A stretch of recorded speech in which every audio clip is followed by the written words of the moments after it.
Tornado is touted as the fastest production catamaran in the world and always attracts a good spectator fleet, and it's easy to see why. When powered up, these cats make for some fast and spectacular racing. The Tornado demands plenty of strength from crewmen and firm nerve when negotiating the course at high speed. Things happen very quickly for a Tornado crew. The double hull and the trapeze is simply no place for the uncommitted or hesitant sailor. The Tornado World Championships attracted an unprecedented fleet of Olympic multi-hull sailors. 19 countries were represented with 51 crews. This would be an important Olympic build-up for the qualified sailors and the final chance for qualification for the remaining 4 berths of the 16 allowable to go to the Games in August. 9 nations were yet to qualify, including New Zealand, whose hopes fall squarely on the shoulders of Aaron McIntosh and Mark Kennedy. McIntosh's rise to fame came in the late 1990s with back-to-back windsurfing world titles and an Olympic bronze, sailing the Mistral board for New Zealand in Sydney 2000.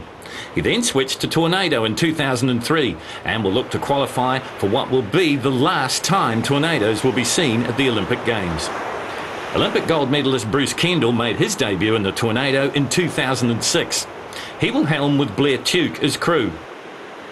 The rock stars of the sport and current ISAF ranked #1 are the Australian team of Darren Bundock and Glenn Ashby. This pair come into the World Championships on form with a string of recent wins at Sail Melbourne, the Australian Nationals and Sail Auckland a week prior to this regatta.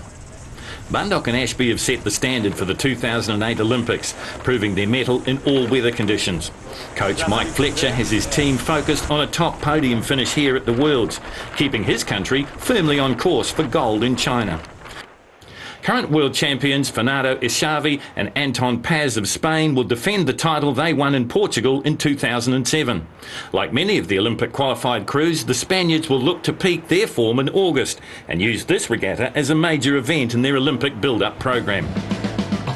First day competition and the shifty easterlies provide a challenge for the best of the Tornado crews. Wider conditions can be a great leveller, as most crew work hard to find even pressure.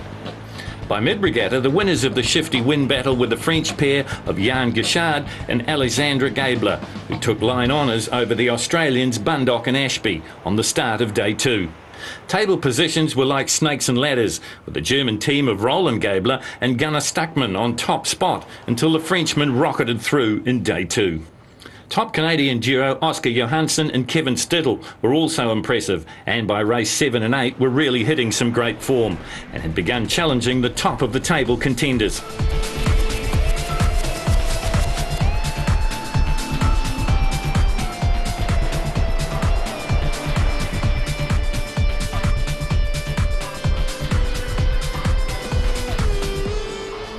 On the final day, the Australians timed their start to perfection, setting a blistering pace for the fleet to follow.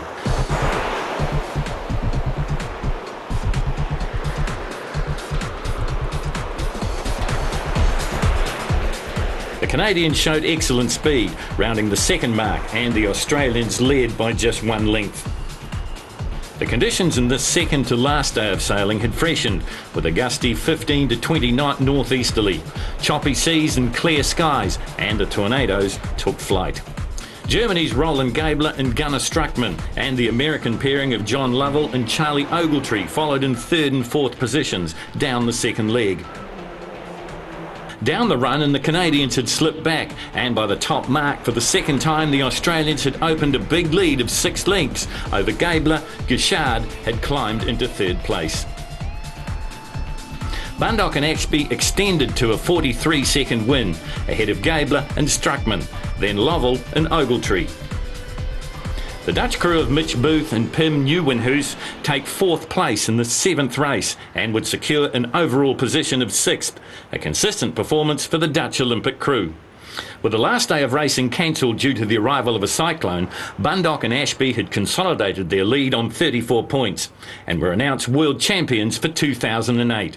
Yeah, I guess we came here knowing that New Zealand's going to offer really good conditions here, and it's a popular sailing nation, very similar to Australia. So we knew we were going to get good breeze. We didn't really realise it was going to be as good as today. But yeah, we came in here confident to take a win. I've won 5 before, so we know how to do it. Glennie's won many World Championships, both on Tornado and on A-Class, so we did come here to win, that's for sure. The surprise performers, Canadians Johansson and Stittle, were 5 points behind, with 5 top 4 finishes under their belts. Olympic qualification for Canada is sweet reward for a well-organised and timed campaign. The Canadians put their success down to logistical planning, stationing a boat in Australia and their A boat in New Zealand. Sail Auckland a week prior to the event gave them good insight on how to handle the Waitemata conditions. We've had a little bit extra pressure for this whole regatta trying to do that standard, and I think it's got us a little bit distracted from actually where we're sitting in the regatta. We've been thinking, 4th country spot pretty much the whole time, and right now we're finding ourselves having our best regatta we've ever sailed.